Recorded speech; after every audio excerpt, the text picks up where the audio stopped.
Ravi de vous retrouver sur l'antenne de Grand Lille TV en ce tout début de semaine. Soyez les bienvenus sur votre chaîne d'information en continu dans la métropole lilloise, dans le Grand Lille. Restez avec nous, tout de suite c'est l'heure du flash.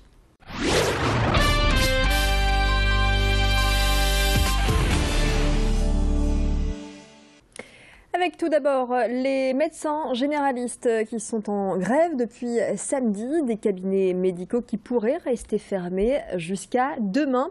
Au cœur de ce mouvement social, la généralisation du tiers payant dans le cadre de la loi de santé de Marisol Touraine. La généralisation du tiers payant entraînera quelques changements pour les médecins, plus de démarches administratives selon eux et un règlement des consultations directement de la sécurité sociale et des mutuelles aux médecins. Xavier Silly a rencontré ce médecin généraliste situé à Marcq-en-Barœul et membre du syndicat des médecins libéraux qui nous en dit plus sur les inconvénients, selon lui, de ce tiers payant généralisé. D'abord, il faut que je vous demande si vous avez une mutuelle. Premier point, presque avant de vous dire bonjour monsieur, et quelque chose qui ne va pas, avez-vous une mutuelle? Ouais, bon, c'est pas comme ça qu'on fonctionne aujourd'hui. Et alors après ça, si vous avez une mutuelle et tout ça, on peut effectivement vous prendre en charge administrativement. Et derrière, il y aura des envois à la sécurité sociale, puis des envois à la mutuelle. Il faudra donc tout noter, tout colliger, se souvenir de tout, vérifier tout. Bref, c'est pas un travail qui est beaucoup trop important par rapport à ce que nous faisons. Bon, il y a quand même des médecins qui ont un certain nombre d'actes à faire par jour, ils ne peuvent pas s'occuper de faire tout ce genre de choses.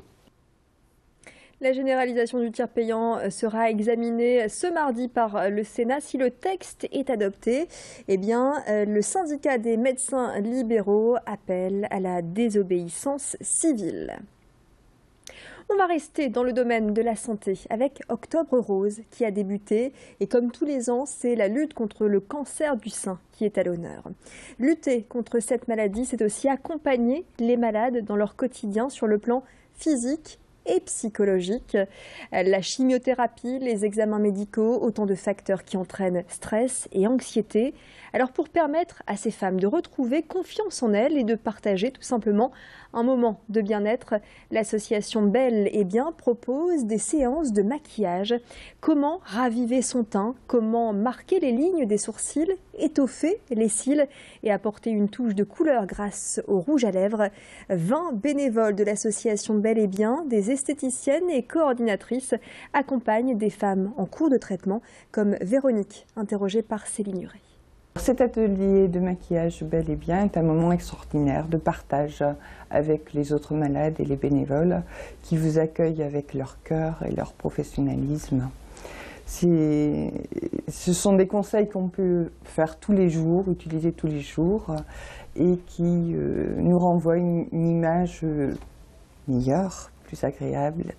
Parce que c'est difficile de se lever le matin et d'avoir certes un teint un peu blafard. D'autres reportages et initiatives ce mois-ci sur Grand Lille TV dans le cadre d'Octobre Rose. Les images de cette inauguration à présent avec le tout nouveau siège de LMH, Lille Métropole Habitat. 8000 m² de bureaux au cœur de la zone de l'Union à Tourcoing, une zone en pleine expansion. Un bâtiment flambant neuf qui accueille également les clients locataires de ce bailleur social. Objectif, concentrer tous les services sur un même lieu, améliorer le confort des employés. Et puis avec un bâtiment aux normes environnementales, l'idée est aussi de faire des économies en termes de factures énergétiques. Un projet de 40 millions d'euros réduit à 30 millions après la vente des anciens locaux et mobiliers. Ce budget a fait grincer des dents. Écoutez le président de LMH, Didier Magnier, qui le justifie. En 2006, les offices de Lille, Roubaix, Tourcoing avaient fusionné.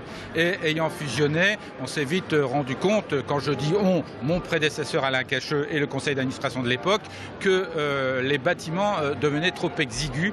Ce budget a fait parler de lui, puisqu'effectivement c'est un bâtiment qui coûte un peu d'argent. Je tiens à dire que sur un peu moins de 40 millions d'euros, il y a déjà 9 millions d'euros par rapport au parking silo, et on a su faire diminuer la facture en revendant l'ancien siège et d'anciens locaux. Ce qui fait qu'aujourd'hui, nous sommes peu ou prou à un peu plus de 29 millions d'euros pour ce bâtiment. Allez, un peu de culture pour terminer ce flash avec les expos organisés autour de Renaissance. La nouvelle création de l'île 3000 et la ville de Détroit est au cœur de l'événement Renaissance avec une expo qui lui est consacrée à la maison de la photo à Lille.